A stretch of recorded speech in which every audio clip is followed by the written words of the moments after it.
तो दोस्तों आज 2 जनवरी 2021 शनिवार का दिन हो चुका है। तो आइए फटाफट से बात कर लेते हैं आज के ताजा खबरों की और आज की बड़ी खबरों की। दोस्तों आज की बड़ी खबरों में गैस सिलेंडर को लेकर बड़ी खबर आई है। ताजा जानकारी के मुताबिक साल के पहले दिन ही तेल कंपनियों की तरफ से गैस सिलेंडर को महंगा कर दिया गया है। तो गैस सिलेंडर की कीमतों में कितनी बढ़ोतरी हुई है अभी हम आपको इसके बारे में बताएंगे। इसके अलावा आज की बड़ी खबरों में यूपीआई ट्रांजेक्शन को लेकर बड़ी खबर है। अगर आप फोन पे का, अमेजोन पे का या इसके अलावा गूगल पे का इस्तेमाल करते हैं पेमेंट करने के लिए, पेमेंट भेजने के लिए, तो आपके लिए बड़ी खबर है। आपको बता दें ये बड़ी खबर सीधे सरकार की तरफ से है। इसके अलावा आज की बड़ी खबरों में पीएम मोदी को लेकर भी एक बड़ी खबर है। ताजा जानकारी के मुताबिक पीएम मोदी ने एक नए प्रोजेक्ट की शुरुआत की है जिसके तहत गरीबों को बहुत सस्ते में घर दिया जाएगा। तो पीएम मोदी की तरफ से कौन सा नया प्रोजेक्ट लॉन्च किया गया है अभी हम आपको इसके बारे में भी बताएंगे। इसके अलावा आज की बड़ी खबरों में एक और ताजा जानकारी आई है जिसके तहत अब 3G सेवा बंद हो जाएगी। जो भी लोग अपने सिम कार्ड में 3G सेवा का इस्तेमाल कर रहे हैं तो उन लोगों को अपने सर्विस को अपडेट कराना होगा। अभी हम आपको बताएंगे कि ये कैसे अपडेट होगा। इसके अलावा आज की बड़ी खबरों में भारत और पाकिस्तान को लेकर बड़ी खबर आई है। जानकारी के मुताबिक साल के पहले दिन ही भारत और पाकिस्तान ने एक दूसरे को एक लिस्ट साझा की है। तो पाकिस्तान और भारत को लेकर क्या बड़ी खबर है अभी आपको इसके बारे में भी पता चलेगा। इसके अलावा भयंकर ठंड को लेकर, बारिश को लेकर मौसम विभाग की तरफ से चेतावनी जारी की गई है। तो पूरे भारत में ठंड को लेकर, बारिश को लेकर कैसा मौसम रहेगा अभी आपको इसकी भी जानकारी मिलेगी। साथ ही में आपको बता दें कि जिन लोगों की नौकरी छूट गई है या जो लोग रोजगार ढूंढ रहे हैं तो आपको बता दें 10 बहुत अच्छी नौकरियों की खबर आई है। तो दोस्तों आज की इस वीडियो में हम आपको इन्हीं सब महत्वपूर्ण खबरों के बारे में बताने वाले हैं। तो इसीलिए वीडियो को थोड़ा सा भी भगाए बिना ध्यान से आखिर तक देखें ताकि कोई भी जानकारी मिस ना हो। वीडियो में आगे जाने से पहले बस आपसे छोटी सी रिक्वेस्ट है कि आप इस वीडियो को लाइक कर दें और शेयर कर दें, क्योंकि आपका लाइक और शेयर करना ही हमारी मेहनत का फल होता है। तो आइए बिना देर किए चलते हैं सीधे आज की पहली बड़ी खबर की तरफ। और आज की पहली बड़ी खबर में सबसे पहले आपके लिए पेश है चीनी बीमारी का बिल्कुल ताजा अपडेट अपने भारत की तरफ से। जैसा कि आप देख सकते हैं अपनी स्क्रीन पर PTRnews.com की तरफ से चीनी बीमारी का बिल्कुल ताजा अपडेट आपके सामने है। ताजा मिली जानकारी के मुताबिक एक बार फिर से 17,000 से ज्यादा नए मामले सामने आए हैं चीनी बीमारी के। और इन नए मामलों के आने के बाद अब हमारे भारत में चीनी बीमारी के टोटल मरीजों की संख्या 1,03,03,409 हो गई है। आपको बता दें कि इन टोटल मरीजों में से अभी तक 1,49,205 लोगों की जान जा चुकी है। बीते रोज भी लगभग 24 घंटे में 150 से ज्यादा लोगों की जान गई है चीनी बीमारी की वजह से। लेकिन अच्छी बात ये रही कि बीते रोज लगभग 24 घंटे में 20,000 से ज्यादा लोग ठीक भी हुए हैं। ठीक होने वाले टोटल लोगों की संख्या 99,01,929 हो गई है। यानी कि इतने सारे लोग टोटल मरीजों में से ठीक हो चुके हैं। इसके अलावा अब जो लोग बचे हैं, जिन लोगों का अभी भी इलाज चल रहा है, तो उनकी संख्या 2,49,414 हो गई है। बात करेंगे आज के अगले बड़े खबर की, तो साल के पहले दिन ही लगा झटका, महंगा हुआ रसोई गैस सिलेंडर। आइए बताएं कितने बड़े हैं दाम। जी हाँ, तेल कंपनियां हर महीने LPG सिलेंडर की दामों की समीक्षा करती हैं, यानी कि दाम घटाती हैं या बढ़ाती हैं। हर राज्य में गैस सिलेंडर पर टैक्स अलग लगता है। इसी की वजह से जो गैस सिलेंडर के दाम है वो राज्यों के हिसाब से थोड़े आगे पीछे होते हैं। फिलहाल ताजा जानकारी के मुताबिक आपको बता दें कि 14 किलो 200 ग्राम वाले सिलेंडर में कोई भी बदलाव नहीं हुआ है। जानकारी के मुताबिक ये सिलेंडर आपको जनवरी के इस महीने में दिसंबर के दाम पर ही मिलेगा। लेकिन जो 19 किलो वाला कमर्शियल गैस सिलेंडर है उसके दाम में बढ़ोतरी की गई है। अभी आपको राजधानी दिल्ली में 14 किलो 200 ग्राम वाला बिना सब्सिडी वाला सिलेंडर 694 रुपए का मिलेगा। इसी तरीके से ये सिलेंडर आपको कोलकाता में 720 रुपए 50 पैसे का मिलेगा, तो मुंबई में 694 रुपए का मिलेगा और चेन्नई में ये सिलेंडर आपको 710 रुपए का मिलेगा। और जिन लोगों को सरकार की तरफ से सब्सिडी मिलती है तो उनके गैस सिलेंडर का दाम और ज्यादा कम हो जाएगा। साथ ही में आपको एक और जानकारी बता दें कि बीते दिसंबर के महीने में 14 किलो 200 ग्राम वाले सिलेंडर पर 50-50 रुपए करके 2 बार बढ़ोतरी की गई थी। यानी कि अभी पिछले महीने दिसंबर में घरेलू गैस सिलेंडर पर 100 रुपए की बढ़ोतरी हुई थी। वहीं आपको बता दें कि जो 19 किलो वाला कमर्शियल गैस सिलेंडर है तो इसके दामों में 17 रुपए का इजाफा किया गया है। इस बढ़ोतरी के बाद राजधानी दिल्ली में आपको कमर्शियल गैस सिलेंडर 1349 रुपए का मिलेगा। वहीं कोलकाता में ये आपको 1410 रुपए का मिलेगा। वहीं मुंबई में कमर्शियल गैस सिलेंडर की कीमत 1297 रुपए 50 पैसे हो गई है। वहीं चेन्नई में इसकी कीमत 1463 रुपए 50 पैसे हो गई है। दोस्तों अगर आप दिल्ली, कोलकाता, मुंबई, चेन्नई में नहीं रहते हैं तो आप सोच रहे होंगे कि हमारे शहर में क्या ताजा भाव है, तो अभी हम आपको इसको लेकर भी एक रिपोर्ट बताएंगे। लेकिन इससे पहले आइए जानते हैं आज की कुछ और महत्वपूर्ण खबरें। बात करेंगे आज के अगले बड़े खबर की, तो यूपीआई लेन देन पर NPCI की सफाई। जानिए अब आपकी जेब पर क्या पड़ेगा असर अगर आप यूपीआई से पैसे ट्रांसफर करेंगे या किसी को पेमेंट करेंगे। जी हाँ, यूपीआई लेन देन पर आपको कोई अतिरिक्त चार्ज नहीं देना है। NPCI यानी कि national payment corporation of India ने इस बात को साफ किया है कि नए साल से यूपीआई लेन देन पर किसी भी तरह का कोई एक्स्ट्रा चार्ज नहीं लगाया जाएगा। दोस्तों आपको बता दें अभी हाल ही में ये खबर आई थी कि NPCI ने थर्ड पार्टी ऐप की सेवा देने वाली कंपनियों के भुगतान पर 1 जनवरी 2021 से 30% का कैप लगाने का फैसला किया है। और इसी की वजह से ये बताया जा रहा था कि जो भी लोग यूपीआई के जरिए पेमेंट वगैरह करेंगे तो उन्हें एक्स्ट्रा चार्ज देना होगा कमीशन के रूप में। लेकिन सरकारी डिपार्टमेंट NPCI ने इस बात को खारिज करते हुए लोगों को बड़ी राहत दी है और कहा है कि कोई भी एक्स्ट्रा चार्ज नहीं लगेगा। लगेगा। बात करेंगे आज के अगले बड़े खबर की तो पीएम मोदी ने दिया सस्ते मकानों का तोहफा। आइए बताएं किन शहरों में बनेंगे ये सस्ते मकान और इनकी कितनी होगी कीमत। जी हां, प्रधानमंत्री नरेंद्र मोदी ने बीते रोज नए साल के अवसर पर शहरी भारत की रूपरेखा बदलने की दिशा में अहम घोषणा की। Global housing technology challenge India के तहत 6 राज्यों में लाइट हाउस परियोजनाओं की आधारशिला रखी। आपको बता दें, जिस प्रोजेक्ट की शुरुआत पीएम मोदी ने की है सस्ते घर बनाने को लेकर, उस प्रोजेक्ट का नाम है लाइट हाउस। आपको बता दें, बीते रोज नए साल के मौके पर वीडियो कॉन्फ्रेंसिंग के जरिए पीएम मोदी ने कई सारी बातें बताई और इसी कड़ी में ये भी बात सामने आई है। जानकारी के मुताबिक लाइट हाउस प्रोजेक्ट के लिए त्रिपुरा, झारखंड, उत्तर प्रदेश, मध्य प्रदेश, गुजरात और तमिलनाडु को चुना गया है। लेकिन ऐसा हो सकता है कि आने वाले दिनों में देश के दूसरे राज्यों में भी इस प्रोजेक्ट की शुरुआत की जाए। जानकारी के मुताबिक इस प्रोजेक्ट के तहत जो भी घर बनाए जाएंगे तो वो 1 साल के भीतर ही तैयार हो सकते हैं। आपको बता दें, इन घरों को बनाने में आधुनिक टेक्नोलॉजी का इस्तेमाल किया जाएगा और इसी की वजह से ये जल्दी भी बनेंगे और अच्छे भी बनेंगे। साथ ही में आपको बता दें कि लाइट हाउस प्रोजेक्ट के तहत जो घर बनाए जाएंगे तो वो 14 मंजिल की इमारतें होंगी। इसमें कुल 1040 फ्लैट बनाए जाएंगे। वैसे तो एक फ्लैट की कीमत 12,59,000 रुपए है, लेकिन केंद्र और राज्य की सरकार की ओर से 7,83,000 रुपए की मदद की जाएगी और घर लेने वालों को मात्र 4,76,000 रुपए देने होंगे और उन्हें एक बेहतरीन घर, बेहतरीन फ्लैट मिल जाएगा। आने वाले दिनों में इसकी और ज्यादा अधिक जानकारी आएगी तो हम आपको उसके बारे में भी बताएंगे। बात करेंगे आज के अगले बड़े खबर की तो वोडाफोन आइडिया यूजर के लिए जरूरी खबर, कंपनी बंद कर रही है 3G सर्विस, यूजर को करना होगा ये काम। जी हाँ, वोडाफोन आइडिया 15 जनवरी से दिल्ली में अपनी 3G सेवाओं को बंद कर रहा है। नए बदलाव के मुताबिक ऑपरेटर ने दिल्ली सर्कल में अपने ग्राहकों को अपने मौजूदा सिम को 4G में अपग्रेड कराने के लिए कहना शुरू कर दिया है। ये कदम VI की चल रही स्पेक्ट्रम रीफॉर्मिंग का एक हिस्सा है, जिसके तहत ऑपरेटर 4G सेवाओं के लिए अपने 3G स्पेक्ट्रम का इस्तेमाल कर रहा है। राजधानी शहर के वोडाफोन और आइडिया के ग्राहकों को अपने मौजूदा सिम को अपने आसपास के स्टोर पर जाकर उसे 4G में अपग्रेड करवाना होगा अगर आपका 3G सिम है, वरना आने वाले दिनों में ये सिम बंद हो सकता है। आपको बता दें कि बेंगलुरु में और मुंबई में 3G सेवाएं पहले से ही बंद हो चुकी हैं। आने वाले दिनों में देश के और भी राज्यों में जो 3G सेवाएं हैं वो बंद हो सकती हैं। 3G सेवाएं बंद होने से उन लोगों पर ज्यादा असर पड़ेगा जिन लोगों के पास अभी भी 3G फोन है, क्योंकि जब सिम 4G में अपग्रेड हो जाएगा तो वो 3G के फोन में नहीं चलेगा। ऐसे में बहुत सारे लोगों को नया फोन लेना पड़ सकता है। बात करेंगे आज के अगले बड़े खबर की तो साल का पहला दिन भारत और पाकिस्तान के लिए रहा बेहद खास। साझा की है 2 तरह की लिस्ट, यानी कि भारत और पाकिस्तान ने एक दूसरे के साथ शेयर की है एक खास तरह की सूची। जी हाँ, भारत और पाकिस्तान के बीच संबंध को लेकर साल की पहली तारीख को अच्छी खबर आई। दरअसल दोनों देशों ने अपनी अपनी जेलों में बंद पड़ोसी मुल्क के कैदियों की जानकारी साझा की। इसके अलावा दोनों देशों ने अपने अपने परमाणु प्रतिष्ठानों की जानकारी भी एक दूसरे से शेयर की है। जानकारी के अनुसार इमरान खान की सरकार ने शुक्रवार को भारतीय उच्च योग के साथ पाकिस्तान की जेलों में बंद 49 भारतीय नागरिक और 270 मछुआरों की सूची साझा की है। इसी दौरान भारत में कैद 340 पाकिस्तानी कैदियों की सूची साझा की, जिनमें 263 नागरिक हैं और 77 मछुआरे हैं। बताया जा रहा है कि ये फैसला 21 मई 2008 को पाकिस्तान और भारत के बीच हुए एक समझौते के प्रावधानों के अनुरूप है। 2008 में दोनों देश के बीच एक फैसला हुआ था और उसी के तहत ये काम किया जाता है। जानकारी के मुताबिक दोनों देशों को साल में 2 बार 1 जनवरी और 1 जुलाई को एक दूसरे की हिरासत में मौजूद कैदियों की सूची साझा करनी होती है। रिपोर्ट में बताया गया है कि साल का पहला दिन भारत और पाकिस्तान के संबंध को लेकर अच्छी खबर है। बात करेंगे आज के अगले बड़े खबर की तो खतरनाक कैटेगरी में रही दिल्ली NCR की हवा, कल से 1 हफ्ता तक मिल सकती है ठंड से राहत दिल्ली और इसके आसपास के इलाकों में। जी हाँ, राजधानी में नए साल की सुबह यानी कि अभी बीते रोज पिछले 15 सालों में सबसे ज्यादा ठंड दर्ज की गई है। यानी कि नए साल की सुबह राजधानी दिल्ली में जो ठंड पड़ी है तो उसने 15 साल के रिकॉर्ड को तोड़ दिया है। शीतलहर का स्तर भी खतरनाक कैटेगरी में रहा। वहीं घने कोहरे की वजह से जो देखने का स्तर है वो 0 दर्ज किया गया है, यानी कि बहुत पास से भी एक दूसरे को कोहरे की वजह से देखा नहीं जा रहा था। शनिवार को पश्चिमी विभोग सक्रिय होने के कारण न्यूनतम तापमान में वृद्धि होगी, जिसकी वजह से लगभग 1 हफ्ते के लिए ठंड से राहत मिल सकती है दिल्ली और इसके आसपास में रहने वाले लोगों को। दोस्तों, इसी के साथ आपको बता दें कि मौसम विभाग ने भी आज 2 जनवरी 2021 के लिए मौसम का ताजा अपडेट जारी किया है। जैसा कि आप देख सकते हैं कि मौसम विभाग ने जारी किया आज 2 जनवरी के लिए मौसम का पूर्वानुमान। मौसम विभाग के अनुसार अगले 24 घंटे के दौरान उत्तर भारत के राज्यों में मौसम बदलेगा। हवाओं के रुख में भी बदलाव होने से तापमान में कुछ बढ़ोतरी हो सकती है। हालांकि पंजाब, हरियाणा, दिल्ली, राजस्थान, उत्तर प्रदेश और बिहार में अधिकांश जगहों पर न्यूनतम तापमान सामान्य से नीचे रहेगा। यानी कि अभी 1-2 दिन तो ठंडी बहुत ज्यादा रहेगी, लेकिन 1-2 दिनों के बाद आने वाले कुछ दिनों तक ठंड से राहत मिल सकती है। फिलहाल ये अपडेट अगले 24 घंटे के लिए बताया गया है। तो न्यूनतम तापमान सामान्य से नीचे रहेगा, यानी कि ठंड बहुत ज्यादा रहेगी और इसी की वजह से शीतलहर का भी प्रकोप रहेगा, यानी कि बहुत ज्यादा ठंडी हवाएं चलेंगी। इसके अलावा उत्तर पश्चिमी भारत के मैदानी इलाकों से लेकर गंगा के मैदानी क्षेत्रों में तराई वाले इलाकों पर घने कोहरे की चादर बिछी रहेगी। पूर्व उत्तर राज्यों में भी घने कोहरे की संभावना है। इसी बीच हवाओं के रुख में बदलाव के कारण उत्तर भारत के कुछ स्थानों पर बारिश की गतिविधियां भी शुरू हो सकती हैं। दिल्ली, NCR, राजस्थान, पश्चिमी उत्तर प्रदेश, हरियाणा और पंजाब के कुछ भागों में अगले 24 घंटे के दौरान बूंदाबांदी हो सकती है। इसके अलावा आपको बता दें कि मुंबई समेत महाराष्ट्र के तटीय भागों में और मध्य महाराष्ट्र के कुछ स्थानों पर हल्की हल्की बारिश के आसार हैं। इसके अलावा आपको बता दें कि दक्षिणी भारत में तमिलनाडु पर भी बारिश का एक नया स्पेल शुरू होने वाला है। पुदुचेरी समेत तटीय तमिलनाडु में भी कुछ स्थानों पर हल्की बारिश के आसार हैं। तमिलनाडु के आंतरिक भागों में कुछ जगहों पर हल्की बारिश की उम्मीद है। साथ ही में केरल में भी थोड़ी बहुत बारिश हो सकती है। तो दोस्तों, अभी हमने बारिश को लेकर जिन भी शहरों के जिन भी राज्यों के नाम बताए हैं, तो उसको छोड़कर पूरे देश में मौसम सूखा बना रहेगा अगले 24 घंटे के दौरान। बात करेंगे आज के अगले बड़े खबर की, तो 2021 में अमूल के साथ शुरू करें बिजनेस, हर महीने होगी 10 लाख रुपए तक की कमाई। जी हाँ, नए साल में अगर आपने कोई बड़ा फैसला नहीं लिया है तो कुछ अच्छे फैसले करने का यही सही वक्त है। इस साल आप अपना कारोबार शुरू करके बम्पर कमाई का रास्ता तलाश कर सकते हैं। दरअसल डेयरी प्रोडक्ट की नामचीन कंपनी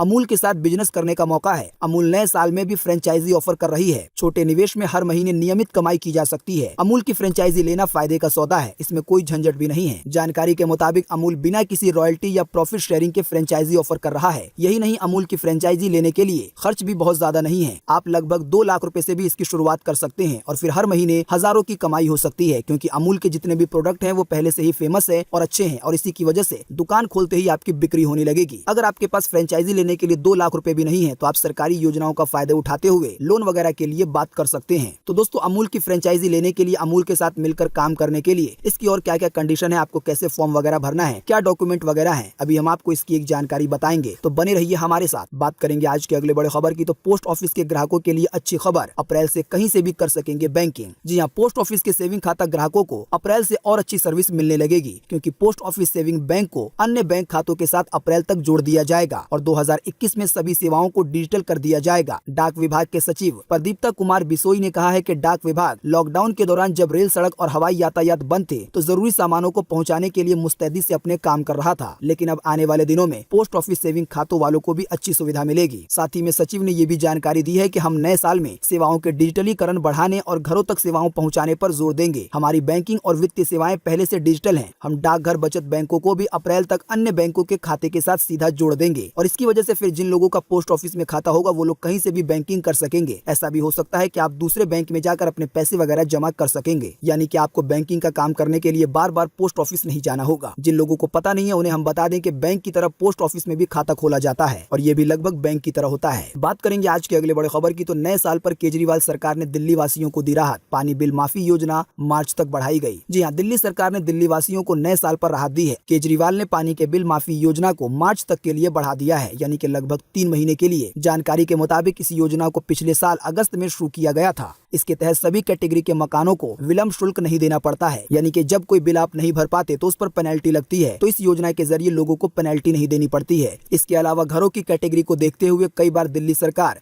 पानी का पूरा बिल भी माफ कर देती है या थोड़ा बहुत माफ करती है और थोड़ा देना पड़ता है, और ये सारा काम होता है पानी बिल माफी योजना के तहत। तो अब इसी योजना को 31 मार्च तक के लिए बढ़ा दिया गया है, जो कि दिल्ली वासियों के लिए बड़ी खुशखबरी है। बात करेंगे आज के अगले बड़े खबर की, तो पबजी मोबाइल को लेकर फिर आ गई बड़ी खबर, जल्द हो सकता है भारत में लॉन्च। जी हाँ, जी बिजनेस की तरफ से ये रिपोर्ट साझा की गई है। पबजी भारत में सबसे लोकप्रिय गेम में से एक रहा है। देश में पबजी बैन होने के बाद लोग इसके वापसी आने का इंतजार कर रहे हैं, लेकिन अभी हाल ही में सरकार ने सभी अफवाहों को साफ करते हुए ये कह दिया था कि जो पबजी मोबाइल गेम है तो वो भारत में लॉन्च नहीं होगा। लेकिन आपको बता दें, एक बार फिर से पबजी को लेकर बड़ी खबर है। जानकारी के मुताबिक पबजी कंपनी ने इंडिया कंट्री हेड को नियुक्त किया है, यानी कि इंडिया में जो पबजी का कामकाज है तो उसको संभालने के लिए कंट्री हेड मैनेजर को नियुक्त किया गया है। और इसी की वजह से ये उम्मीद जताई जा रही है कि आने वाले दिनों में पबजी गेम की वापसी जल्दी हो सकती है, क्योंकि अगर पबजी गेम की लॉन्चिंग इंडिया में नहीं होनी होती तो फिर इंडिया के कामकाज के लिए बंदे को रखने की क्या जरूरत थी। बात करेंगे आज के अगले बड़े खबर की। नया साल लेकर आया है नौकरियों का भंडार, बेरोजगार घूम रहे लोगों के लिए किसी तोहफे से कम नहीं है। जी हाँ, जैसा कि आप जानते हैं कि साल 2020 ने चीनी बीमारी के कारण, लॉकडाउन के कारण बहुत सारे लोगों की नौकरियों को छीन लिया, लेकिन ये साल 2021 लोगों को नौकरियां दे सकता है, क्योंकि अब सब कुछ धीरे धीरे सामान्य हो रहा है और इसी की वजह से सरकारी डिपार्टमेंट और प्राइवेट कंपनियां लोगों को नियुक्त कर रही हैं और वैकेंसी निकाल रही हैं। तो ताजा जानकारी के मुताबिक लगभग 10 तरह की नौकरियां सामने आई हैं। आइए आपको उसके बारे में फटाफट से बताते हैं। पहली जो नौकरी है वो है रेलवे में भर्ती को लेकर। जानकारी के मुताबिक इस वाली वैकेंसी में आप 9 जनवरी 2021 तक आवेदन की प्रक्रिया को पूरा कर सकते हैं। वहीं जो अगली नौकरी है वो है SBI में मैनेजर से लेकर स्पेशलिस्ट ऑफिसर के पदों के लिए। आपको बता दें, इस वाली वैकेंसी में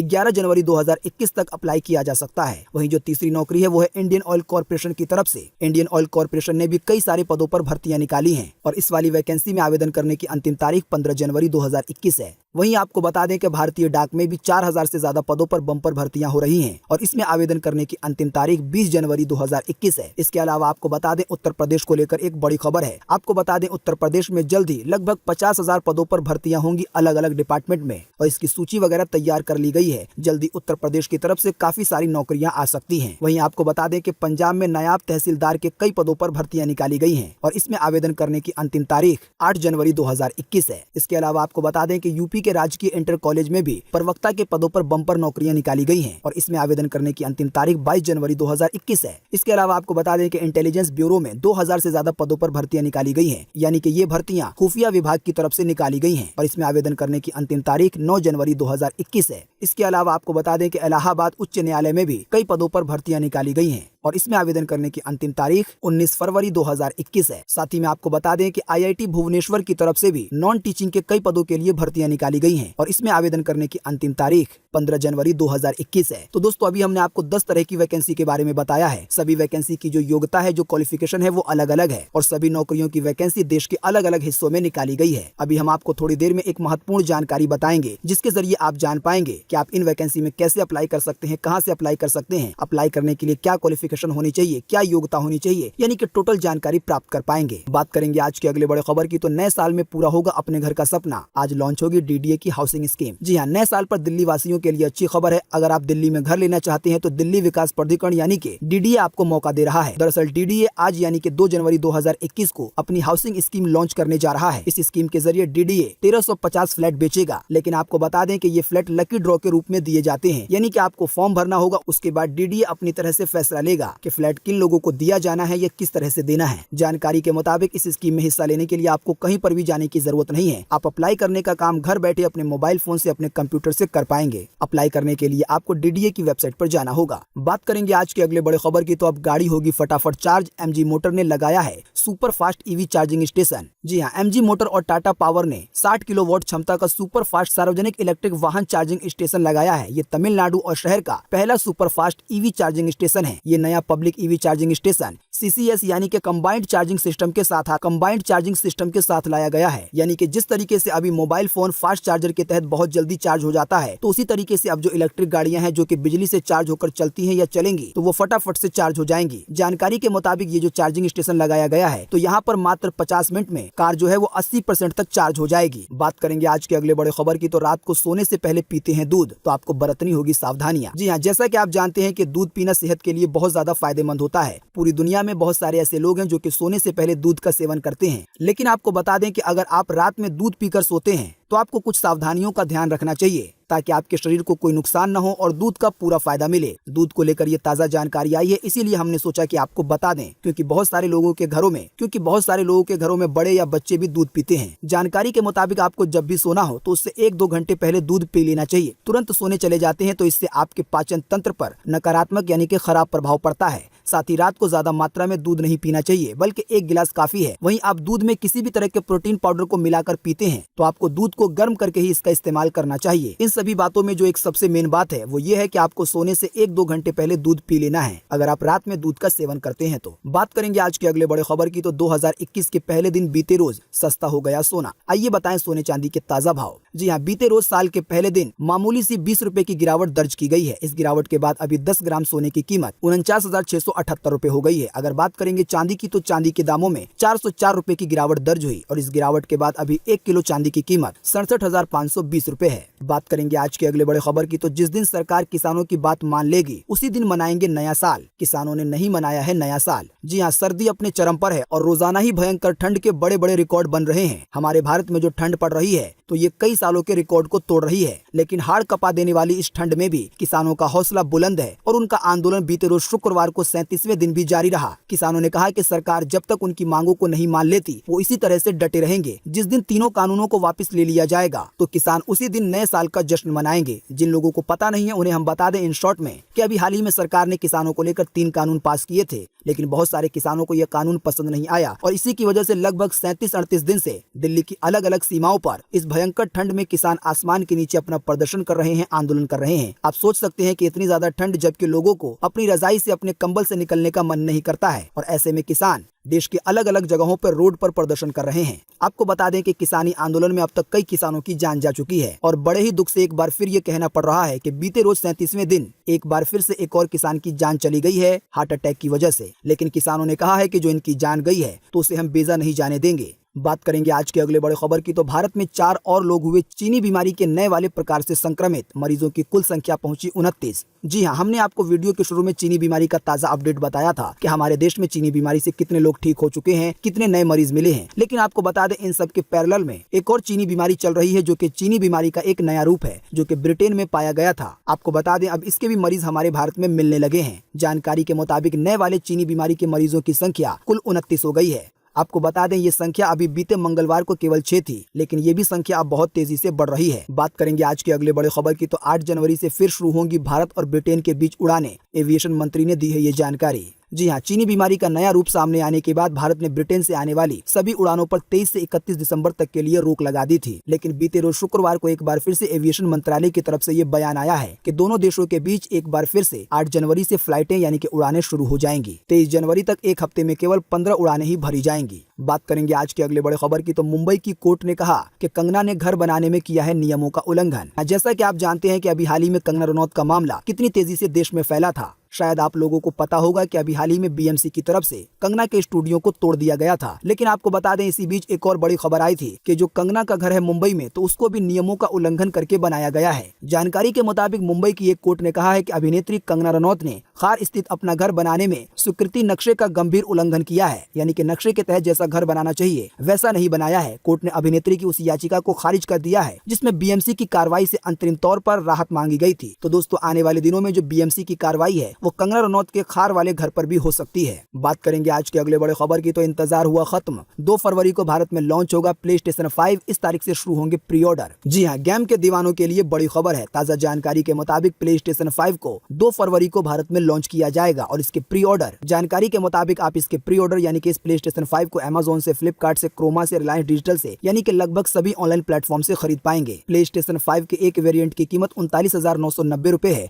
वहीं स्टैंडर्ड एडिशन की कीमत 49,990 रुपए होगी। अधिक जानकारी के लिए आप सोनी की वेबसाइट पर जा सकते हैं। दोस्तों अगली खबर के बारे में बताने से पहले आपके लिए एक बड़ा सर्वे और एक बड़ा सवाल। अगर आप इसमें हिस्सा लेंगे और इस सवाल का जवाब देंगे तो इससे बहुत कुछ पता चलेगा पूरे देश के लिए। दोस्तों जैसा कि आप जानते हैं कि आप सभी छोटी मोटी पेमेंट करने के लिए यूपीआई का इस्तेमाल किया जाता है, यानी कि हम फोन पे का या पेटीएम का या अमेजोन पे जैसे ऐप का इस्तेमाल करते हैं। तो आप हमें इसी वीडियो के नीचे कमेंट बॉक्स में कमेंट करके बताएं अपनी पर्सनल राय के हिसाब से कि सबसे अच्छी सर्विस किस ऐप की है, अमेजोन पे की या गूगल पे की या फोन पे की या भारत पे की या पेटीएम की या व्हाट्सएप पे की। तो फटाफट से आप अपना जवाब इसी वीडियो के नीचे कमेंट बॉक्स में लिख डालिए। बात करेंगे आज के अगले बड़े खबर की तो महाराष्ट्र में बनेगी मॉडल जेल। नए साल पर अनिल देशमुख ने की कैदियों से मुलाकात। जी हां, महाराष्ट्र के गृह मंत्री अनिल देशमुख ने नए साल के पहले दिन पुणे की येरवडा जेल में जाकर कैदियों से मुलाकात की, उनसे बातचीत की और उनकी परेशानियों को सुना। साथ ही में ये भी जानकारी बताई गई कि अभी जितने जेल हैं तो वो कैदियों के लिए पूरे नहीं है। जेल की क्षमता कम है और कैदी ज्यादा है। जेल की संख्या कम है और कैदी बहुत ज्यादा हैं और इसी की वजह से ये ताजा जानकारी आई है कि आने वाले दिनों में महाराष्ट्र के अंदर मॉडर्न जेल बन सकते हैं, यानी कि ऐसी जेल जिसमें नॉर्मल सुविधाएं कैदियों के लिए मौजूद होंगी। बात करेंगे आज के अगले बड़े खबर की तो Xiaomi जल्द लॉन्च करेगी 9 धांसू मोबाइल फोन। अगले हफ्ते आ रहा है Redmi 9T। जी हां, चीन की पॉपुलर कंपनी Xiaomi का ब्रांड Redmi अगले हफ्ते मलेशिया में अपना धांसू स्मार्टफोन Redmi 9T को लॉन्च करने वाला है, जो कि भारत में बीते दिनों लॉन्च Redmi 9 पावर का रीब्रांड वर्जन है। वहीं ये ताजा जानकारी आई है कि इस साल 2021 के शुरुआती 2-3 महीने के अंदर ही Redmi की तरफ से 8 और नए फोन आने वाले हैं, जिसमें हर सेगमेंट के फोन होंगे, यानी कि सस्ते भी होंगे, महंगे भी होंगे। तो दोस्तों आज 2 जनवरी 2021 की यही ताजा खबरें थी और महत्वपूर्ण खबरें थी। उम्मीद करते हैं इससे आपको काफी कुछ जानकारी मिली होगी। हम बस इसके बदले में आपसे इतना ही चाहते हैं कि आप इस वीडियो को लाइक कर दें और शेयर कर दें, क्योंकि आपका लाइक और शेयर करना ही हमारी मेहनत का फल होता है। दोस्तों जाते जाते आपको कुछ और महत्वपूर्ण जानकारियां बता दें। अभी हमने आपको थोड़ी देर पहले घरेलू गैस सिलेंडर का ताजा भाव बताया, लेकिन हम आपको एक एक करके देश के सभी शहरों के या सभी राज्यों के घरेलू गैस सिलेंडर के भाव नहीं बता सकते। लेकिन आपको घबराने की जरूरत नहीं है। हम आपको इसी वीडियो के नीचे डिस्क्रिप्शन में एक लिंक दे रहे हैं, जिस पर आप क्लिक करके देश के किसी भी शहर के किसी भी राज्य का घरेलू गैस सिलेंडर का ताजा भाव देख पाएंगे, चाहे वो 19 किलो वाला सिलेंडर हो या 5 किलो वाला सिलेंडर हो या 14 किलो 200 ग्राम वाला सिलेंडर। इसके अलावा हम आपको इसी वीडियो के नीचे डिस्क्रिप्शन में एक और लिंक देंगे, जिस पर आप क्लिक करके अमूल की फ्रेंचाइजी के बारे में अधिक जानकारी प्राप्त कर पाएंगे कि आप अमूल के साथ मिलकर कैसे अपनी अमूल की शॉप खोल सकते हैं, इसके लिए क्या टोटल कंडीशन है, तो जो हम आपको एक और लिंक देंगे उसके द्वारा आपको ये टोटल जानकारी मिलेगी। दोस्तों इसके अलावा हम आपको एक और लिंक देंगे इसी वीडियो के नीचे डिस्क्रिप्शन में, जिसके जरिए आप उन सभी 10 वैकेंसी के बारे में जानकारी प्राप्त कर पाएंगे जिसके बारे में अभी हमने आपको थोड़ी देर पहले बताया था। हम जो आपको लिंक देंगे आप उसके द्वारा 10 वैकेंसी के बारे में टोटल जानकारी प्राप्त कर पाएंगे, जैसे कहां से अप्लाई करना है, कौन लोग अप्लाई कर सकते हैं, अप्लाई करने के लिए कौन सी वेबसाइट पर जाना है, ये टोटल जानकारी आपको मिल जाएगी। तो दोस्तों वीडियो देखने के लिए आपका बहुत बहुत धन्यवाद। Thanks for watching.